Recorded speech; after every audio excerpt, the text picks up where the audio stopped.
Okay, so this is the panel discussion of Stockholm Fintech Week. And the topic of this panel discussion is how do we enhance innovative force in Swedish Fintech? And I will present myself shortly. I'm the former president of the student union in Gothenburg School of Business Economics and Law, and is now working at SPP Nordic. That's my short description of me. But we will hand over to the rest of the panel. And Claire, maybe you can start.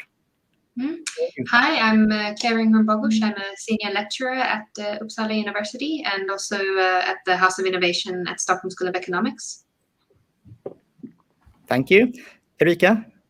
Yes, my name is Erika Eliasson, and I'm the chairwoman of the board at Swedish Fintech Association. Great. And Dylan? Hi, I am Dylan Oser. I work at the Swedish Central Bank, the Riksbank. And Per? Hi everyone, I'm Per Nordqvist. I'm the head of conduct supervision and also the head of the innovation center at the Swedish Financial Supervisory Authority. Great. And this panel discussion is sort of taking start of in a report which you, Eva, has conducted. Yes, thank you. I'm happy to be invited to Stockholm Fintech Week. My name is Eva Alfredsson, and I work as an analyst at Growth Analysis. Growth Analysis is a government agency who help the government with the analysis and evaluations within the area of which is the most important for sustainable growth. And yes, just over 1 year ago, we were commissioned by the government to analyze the innovative power of the Swedish financial sector, compare it to the development in other countries, clarify potential in the Swedish market, and also provide some guidance on how the power of innovation in fintech can be improved. In our study, we focused primarily on pure fintech companies. We thus excluded the established financial companies such as large banks and large tech companies. However, to analyze the innovative power within this sector, we had to know who are these companies. And there were no complete inventory of this sector, and also it was, then we could not also attach statistics to it to analyze how it's developed and so on. So the first task we had to do was to find these companies, and we did it in a true fintech spirit, I would say. We used new digital technology, machine learning, text analysis, and an algorithm-based who helped us find these companies. And it was actually Claire Ingram, who is on the panel, who performed this part of the analysis. So what did we then find out once we had identified the companies? I'll share with you a few slides with the main results. You can go to the next one directly. So what we did find was that since 2008, there has been more than 500 fintech companies. And when they were categorized in different focus areas, we can see that they were within credit, infrastructure, payments, wealth management, consultants, etc. Fairly evenly spread out. You can also see that the number of fintech companies have increased over time, but has now kind of plateaued at around 450 companies. So the next one. What has not plateaued, which is still growing, is the number of employed within the industry. So we can then draw the conclusion that there has been some consolidation within this industry. Next one. We can also see that value added just continues growing. So we have a high growth in this area. Next. So strong growth indicate high degree of innovation. So that's one of the first conclusions we could draw. Next one. In order to analyze to have some answers on the challenges and opportunities, we asked the fintech companies on our list what they themselves find challenging, and we got more than 100 answers, and what was most challenging according to those companies is financing and recruitment, and this is something that these companies share with basically all startups, I would say. But they also have challenges connected to financial infrastructure, getting a license, and regulation. So these are more specific for fintech from what we can conclude. And then, there are other challenges, of course. Next one. We did also quite a substantial international outlook. How are other governments around the world, what are they doing to help the fintech sector? And it proved that many companies do a lot. They have fintech strategies, innovation centers, regulatory sandboxes, etc., etc. So there is apparently obviously a belief that this is an important sector, because even though on the slides I showed previously that there is a strong growth, one has to remember that this is still from a low level. So it is still a small business, of course. But still, there is a belief that this is an important sector that has many advantages for the country from an enterprise perspective and growth perspective. Next.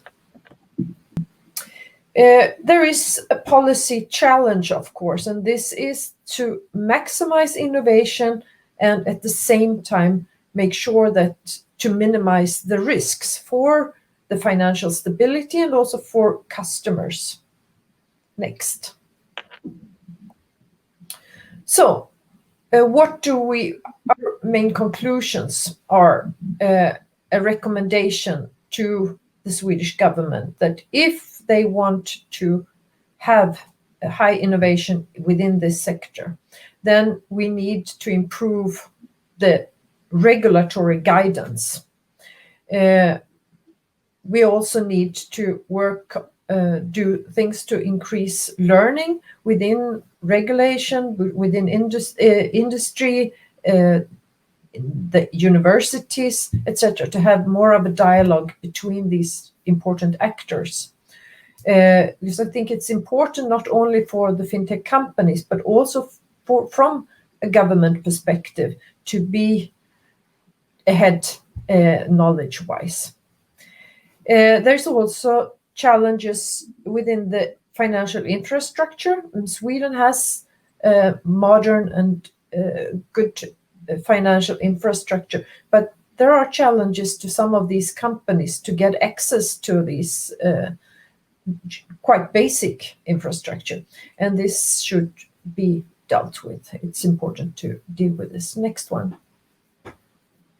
So this was it in very brief, but you can find the report at this web address.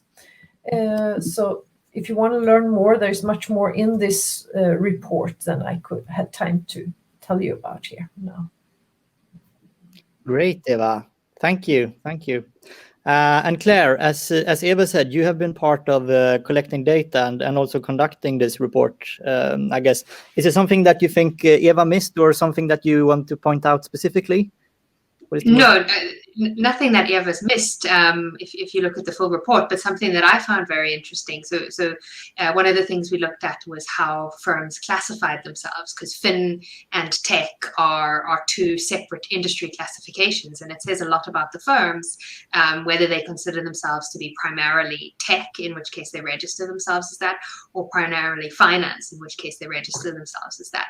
And fully 43% of the firms here registered themselves as technology companies, and only 30% as finance companies, which I think says really a lot about what fintech, at least in Sweden, is really about. It's very technology driven.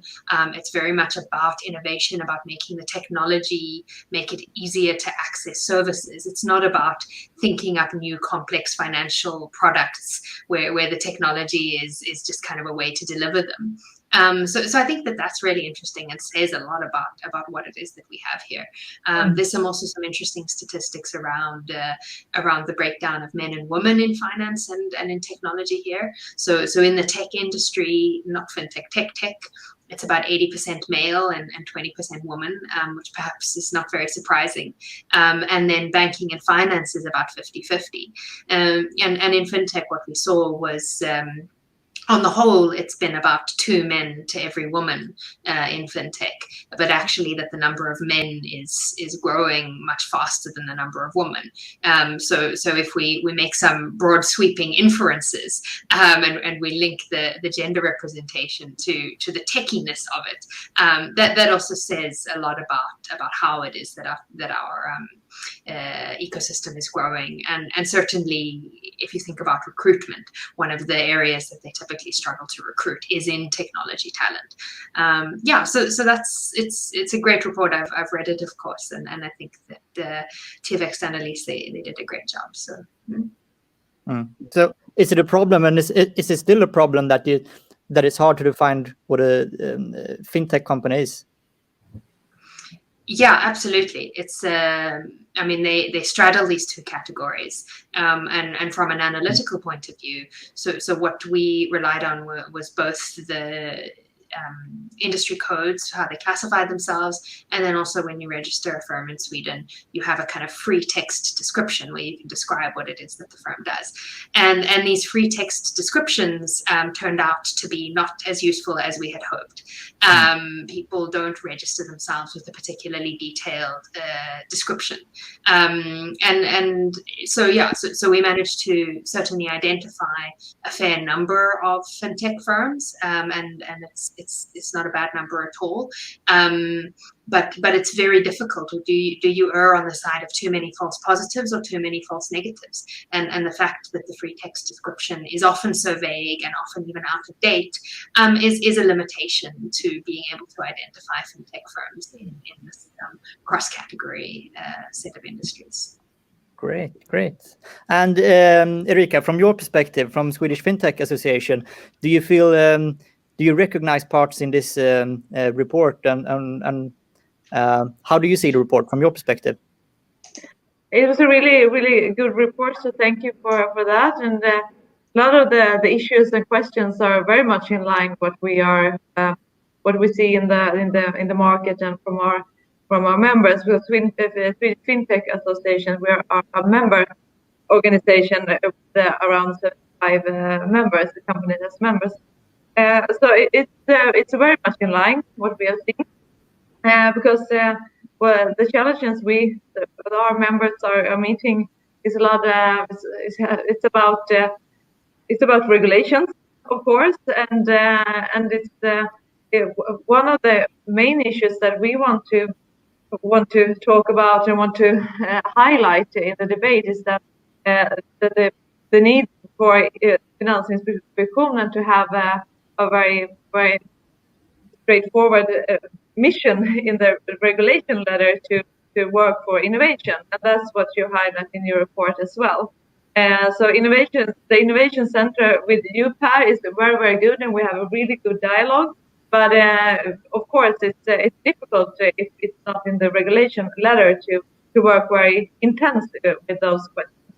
So that's what we're seeing, and also the issue with attracting talent is of course very, very crucial our members, and then it's like the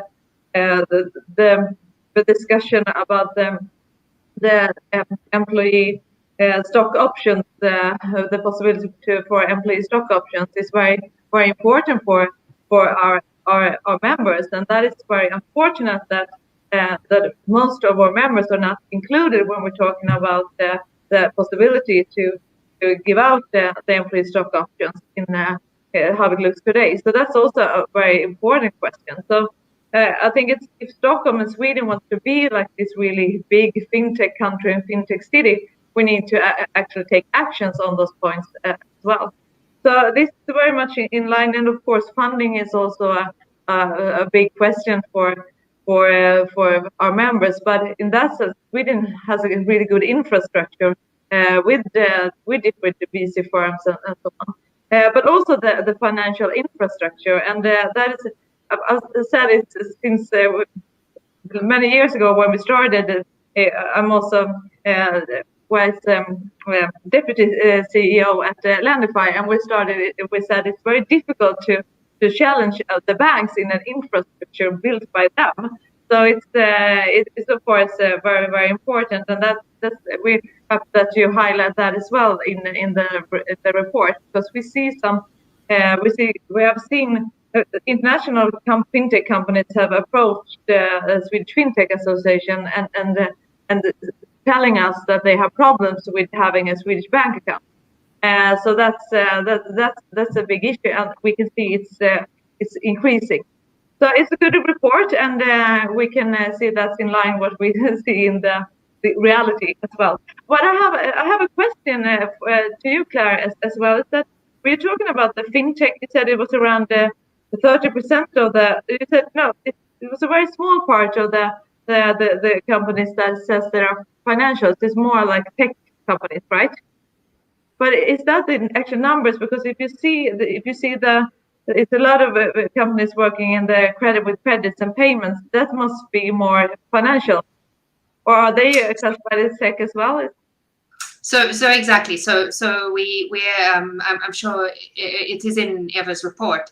So when you look at it, of course, there's particular patterns where the credit people or the credit firms overwhelmingly classify themselves as being financial, and then infrastructure firms overwhelmingly classify themselves as only tech, and then there's a bit of a mix in all of the rest. So yeah, absolutely.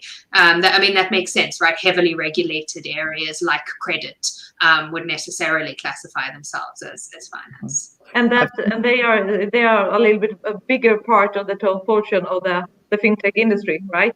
So no, yes and no.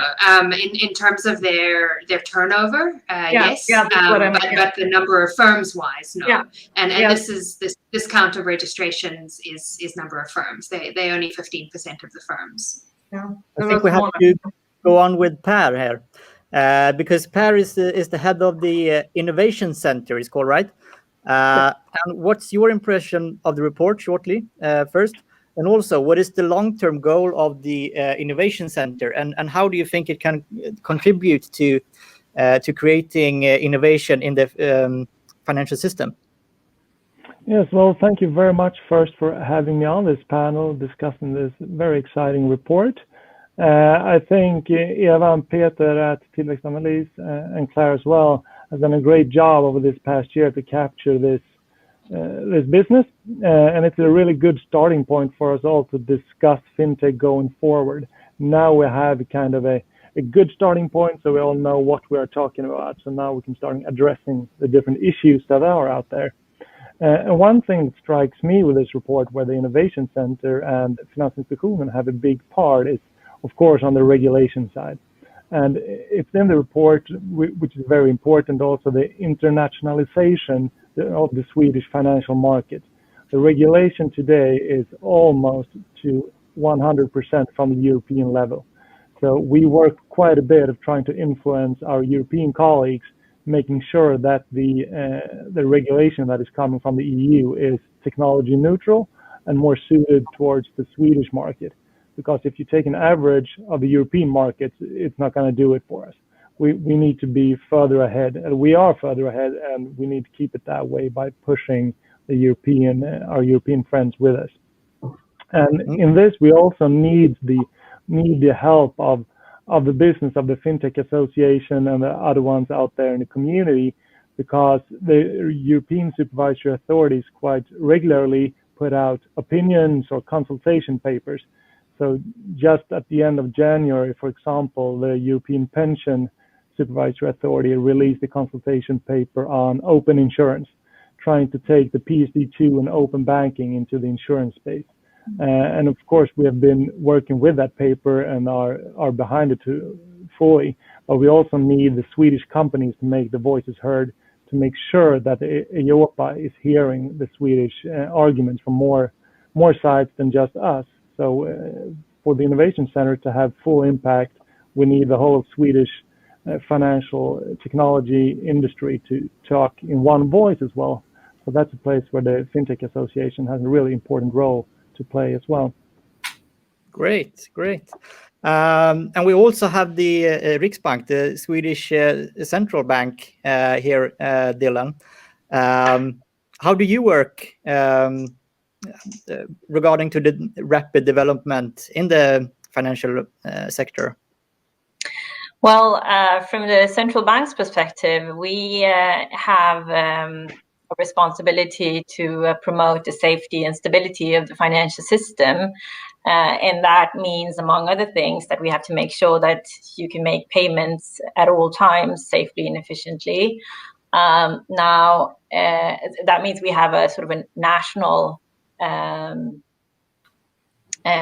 responsibility.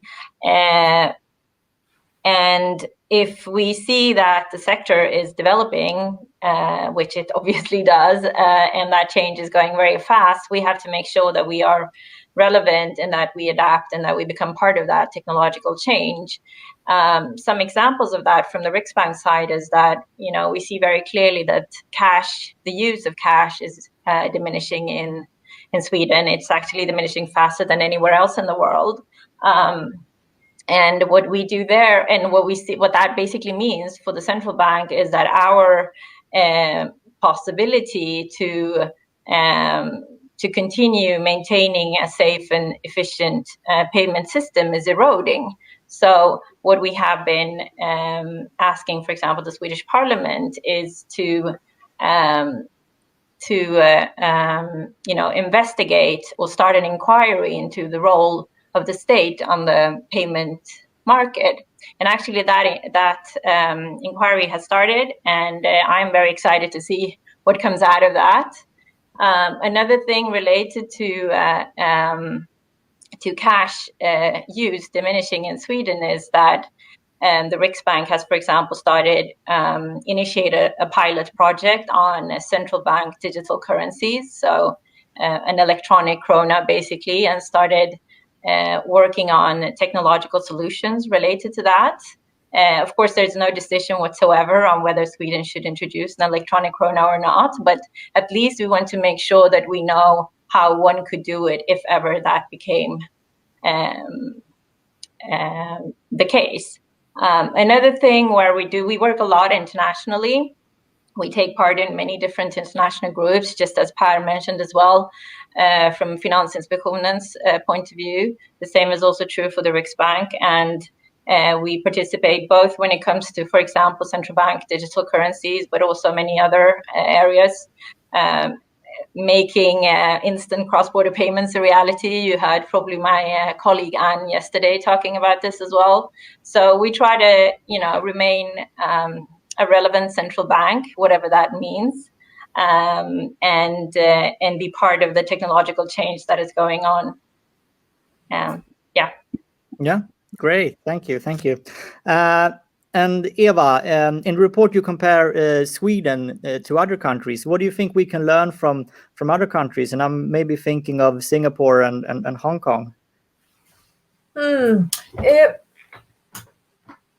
I mean, there are so many countries, and they all have there are bits and pieces we can learn from different countries, from the UK, from Switzerland, from Singapore, etc. So I think basically that is important to keep knowing what others are doing, and maybe the most important could be just to have the proactive perspective from politicians that this is an important sector that has great potential. Of course, there are also risks always with when new industries are forming and developing, and it needs to keep track of what's happening. But this learning process, because the technology is developing very fast, so you really need to invest in keeping track of what's happening, where is the potential, what's the strategic things to do here, because there are certainly great potential to look into. So these, I'm not saying that we should have a fintech strategy, maybe explicit strategy, but we need the government need to be there and to have some. Yeah, I mean, they steer the agencies, like, so they have to tell them what to do to keep being positive towards this innovation that's going on, and also look for the risks and make sure that they are handled. Thank you. And linking to that, Erika, if you were in charge of the government, and you can only do one thing, what would that be in relation to making it better for Swedish fintech? As you can see in Eva's report, the biggest issues are the talent, finding the right talent, but also the funding. But that is overall for all startups. What is the unique with the fintech sector is the regulation part. So I think the key here is that Per and his colleagues at the Swedish FSA, they will have a really straight. It's a very they have in their regulation letter that they should work for innovation, even though they are doing that right now, but even more clear. I think that's one of that's the key. And I think the regulatory guidance that the companies need, I think that is also something you need to put together, because I think that the regulatory, they need to understand new business models as well. So I think a lot of things that's happening is much about they don't know the different business models. So, and I think this employee stock option issue is I think it was not meant to be including some sectors, excluding some sectors. I think that's just happens to be that way. I think we need to be more, educate each other in a more intensive way. Yes, thank you. And Per, if you're thinking of the public sector, what do you think the public sector can do to improve innovation in Swedish fintech? Well, I think a lot of it is really covered in the report. There's a lot of small steps you can take, but also larger initiatives. And of course, I would like to see more done within academia. We still do not have a fintech masters in Sweden. That would be something to look at, and one way for the government to do actual work in this. And of course, you can clarify the missions for the different agencies and such. For example, at Finansinspektionen, we since last year have a mandate on sustainability and sustainable finance systems. So that is something that we at the Innovation Center is looking at, see where we can contribute, trying to find the impact fintechs that are out there, trying to make all our mandates work together. So there's a lot of things you can get from this report, and I think, as I said earlier, it's an excellent starting point for us to start having that discussion. Just the group that is on this panel, but also with the politicians making the final decisions. Thank you. And Claire, what do you think academia and the universities can do in order to promote the fintech ecosystem in Sweden? I think fintech, like many new areas or many new startup areas, spans technology and another space. And one of the issues for a lot of students is that their education at the university level is often quite siloed.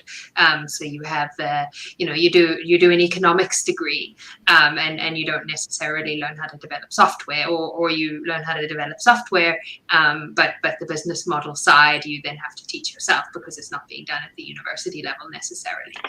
So I think that there's a lot to be done at the university level in terms of integrating these different ways of thinking. Maybe to the point of, as Per suggests, having a fintech master's program. For myself, I teach a fintech master's course, and I find that goes pretty well. But I think there's a lot to be done. That said, I think the universities in Sweden are very good at teaching students to not just to learn how to do things, but also learn how to think, how to take what they know and to creatively recombine it with other stuff, with needs that they see out there in the world. And as a result, do something really innovative. And I think that we're seeing a lot of young people, young, hungry people coming into some of these new firms. But frankly, a lot of the people starting the fintech firms are people that already have experience from industry, from banks, from technology companies. And we'd like to hope that some of the creative spark came from university, but maybe it came from the places that they worked at as well, maybe Lendify or Finansinspektionen or the Riksbank, who knows. Yeah. But I think there's a nice mix there of more experienced and then new hungry up-and-comers. Thank you. The time is almost out, but Dylan, I have a last question for you. And you are a part of establishing BIS Innovation Hub in Sweden, I think. Yes. And how do you think that can relate into making it easier for the Swedish fintech ecosystem? Well, I think it's really great that the BIS has identified Sweden as one of the prime locations for establishing one of its Innovation Hub centers. So these centers will be working on financial innovation that is relevant for central banks. And the one located in Stockholm will be hosted by the Riksbank, but in collaboration with the central banks of Denmark, Norway, and Iceland. And there